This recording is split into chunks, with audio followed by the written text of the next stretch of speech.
राजा के यहां बुद्ध का जन्म हुआ। पिता ने ज्योतिषियों को बुलाकर भविष्य पूछा।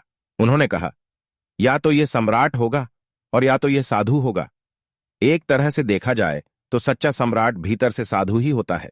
जब ज्योतिषियों की भविष्यवाणी राजा ने सुनी तो वे घबरा गए कि मेरा बेटा साधु हो जाए, ऐसा ठीक नहीं होगा। राजा ने पूछा, कोई उपाय बताएं, क्योंकि मैं चाहता हूं कि राजा का पुत्र राजा ही बने।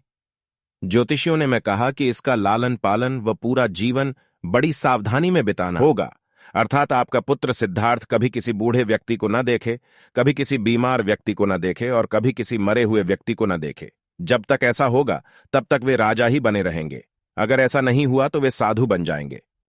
राजा शुद्धोधन ने अपने पुत्र सिद्धार्थ के लिए बढ़िया से बढ़िया, बड़े बड़े महल, अच्छे से अच्छा भोजन, दास दासियां और खाने पीने के सामान आदि वस्तुओं के ढेर लगा दिए। पिता ने पुत्र को सुख सुविधाओं में इतना उलझा दिया कि उसे बाहर का संसार याद ही नहीं आया। शुद्धोधन ने समझ लिया कि अब इतने सुखों के आगे साधु बनने का प्रश्न ही उपस्थित नहीं होता। वे निश्चिंत हो गए।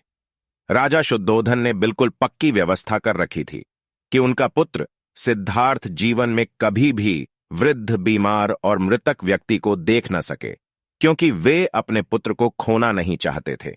सिद्धार्थ का जीवन ऐश्वर्य और सुख सुविधाओं में बीत रहा था। उनके जवान होने पर एक सुंदर कन्या यशोधरा से उनका विवाह हो गया। विवाह हो जाने पर शुद्धोधन की आधी चिंता मिट गई। अब तो शादी हो गई, अब कहां जाएगा? अब तो मेरा पुत्र बंधन में बंध गया है, अब उसके कहीं जाने का सवाल ही नहीं उठता। 1 वर्ष बाद बेटे का भी जन्म हो गया। उसका नाम राहुल रखा गया। अब राजा शुद्धोधन को बिल्कुल पक्का विश्वास हो गया कि अब यह कहीं नहीं जा सकता। एक दिन सिद्धार्थ ने कहा कि पिताजी, आज तक मैंने कभी अपनी राजधानी नहीं देखी, आपकी आज्ञा हो तो आज देख आऊं। राजा ने कहा, हां हां, अवश्य जाओ, अपना शहर देख कर आओ। एक सारथी को भी साथ में भेजा गया कि जाओ राजकुमार को राजधानी घुमा फिरा कर लाओ। फिर भी राजा ने चाक चौबंद इंतजाम कर रखा था कि कहीं चूक ना हो जाए। सिद्धार्थ के लिए राजधानी के प्रमुख मार्ग खूब सजाए गए थे, पर घूमते घूमते सिद्धार्थ ने थोड़ा उलटा मार्ग ले लिया।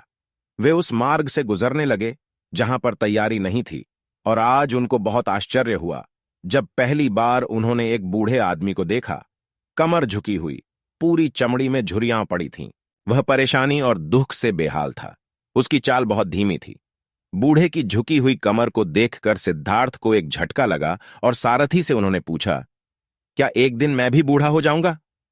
सारथी ने कहा, हां राजकुमार, हर व्यक्ति के जीवन में 3 अवस्थाएं आती हैं, बचपन, जवानी और बुढ़ापा। एक दिन तुम भी बुढ़ापे की अवस्था में जाओगे। हे राजकुमार, यह संसार का नियम है। चाहे गरीब हो या अमीर, सबका शरीर शिथिल अर्थात बूढ़ा होता है।